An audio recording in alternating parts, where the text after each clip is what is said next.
The Pro ZR is ShotScope's premium rangefinder, and it really feels like it's trying to go up against something like this, but save you a good chunk of cash. So in this review, we're going to look at if it's worth it, or if you still need to spend some extra money and get something like this.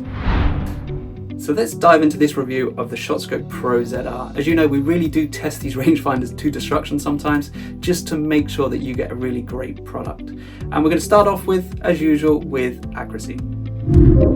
The ShotScope Pro ZR claims to be accurate within 1 yard, and in our testing we found that was certainly the case.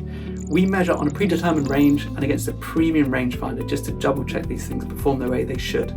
And in our testing it was perfect at 50 yards, 100 yards and 150 yards.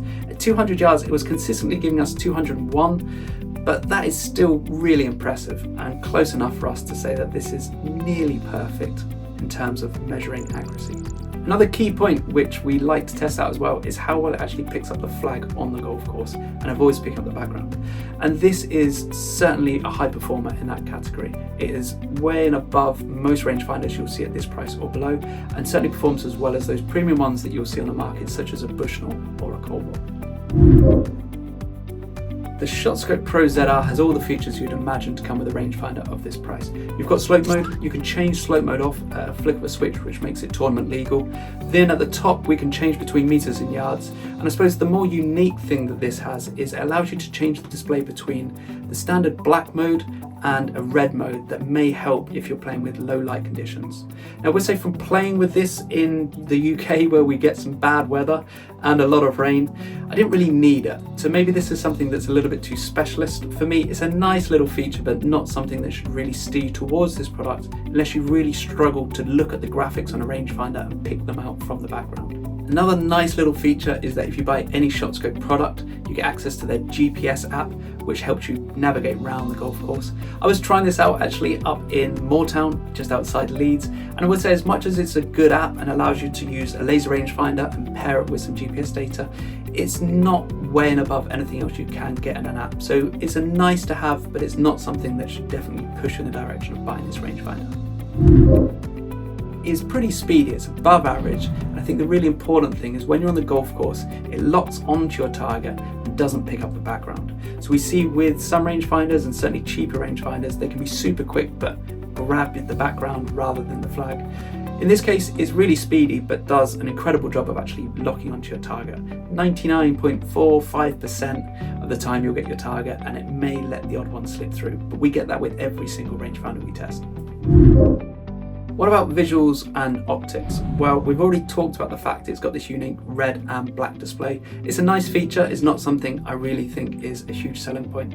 But what I would say is the optics are super clear. You've got the usual 6x zoom here, and testing this to its limit, we actually tried to pick up the flag from about 450, 460 yards. And impressively, not only did we pick up the target, but the pin lock actually worked from that distance. That's something that we couldn't manage to do with the ShotScope Pro L2, the little brother of this one. And it really is one of the most impressive rangefinders we've tested for picking up the target and pin lock technology from distance. In terms of usability, we've already covered that it's super simple to use with just a couple of buttons on the device itself. And on top of that, you've got a nice built-in magnet if you do want to attach this to a cart or a trolley and quickly grab it during a round. And the carry case is really sturdy, and you've got a nice elasticated pouch, which means that you can quickly grab it from your carry bag and put it back after the shot. So in terms of usability, it's really impressive. I can't really fault it. What about build quality? Well, this certainly feels like a sturdy rangefinder, and you've got some great rubber grips which make it very easy to use. And in our build quality testing, we really did test it to its limits. We actually saw the battery case fly off at one point after a very heavy impact, but everything still worked perfectly fine, and it didn't even have a chip on it. So 10 out of 10 in terms of build quality for this thing. Don't go throwing it around, but it really can resist quite a lot of force. ShotScope also claimed that this thing is water resistant, and in our testing there, when we test under 1 minute of heavy rain, 1 minute of light rain, it passed with flying colours. No defaults, no defects, and worked perfectly afterwards. Let's talk about value. Now this sits at $299, which is above a budget rangefinder and below those premium rangefinders that we see at the top end of the market. And I think if we view it as a premium rangefinder that's trying to be good value, it's incredible. It's really, really good value, and I can't really fault it from that perspective. What I'm trying to think is when you should buy this and when you should go down and just buy the Pro L2, which is a little bit cheaper and offers a lot of the functionality, but we'll cover that in the wrap up.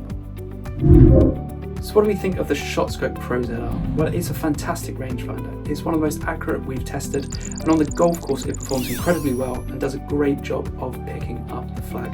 On top of that, build quality is superb, and really like just how easy it is to use, pulling it in and out of the carry case and grabbing it on and off the cart with the magnet. The extra features that you get with it in terms of the dual display and the ShotScope app, I don't think are a huge selling point, but I think by itself it's a really impressive product and at a great price. So let's talk about some alternative products. Now, the one that everyone's probably thinking about is the Bushnell Tour V6. And really it seems the premium product on the market, but does it actually offer anything more than this? Well, if we think about accuracy, it just tweaks it in terms of accuracy and performs slightly better. But on the golf course, I don't think any golfer will really see a difference between these two products. On top of that, you do save a good chunk of cash if you're going for this thing. What would I have if they were both free and I had them side by side? I'd probably just go for the Bushnell, but I think that's more just the branding and what I'm used to. If I was thinking that it is going to cost me an extra £100 to £200, I would definitely go for this. And for most golfers, that is where you are, and so I'd highly recommend sticking with this rather than going for the Bushnell. What I would say is a tougher decision is, do you go for this thing or do you save yourself a bit more cash and go down to the ShotScope Pro L2? What I would say is this thing really does perform a little bit better on the golf course. So in terms of picking up the flag and picking up and locking onto the target, it is just that little bit better. So if you're a beginner golfer or you don't play that often, maybe save yourself a little bit of money and go for the L2.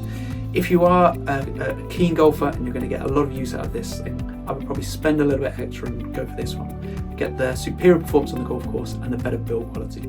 That wraps up a review of the ShotScope Pro ZR. Hopefully it's been useful. As ever, just leave any feedback or comments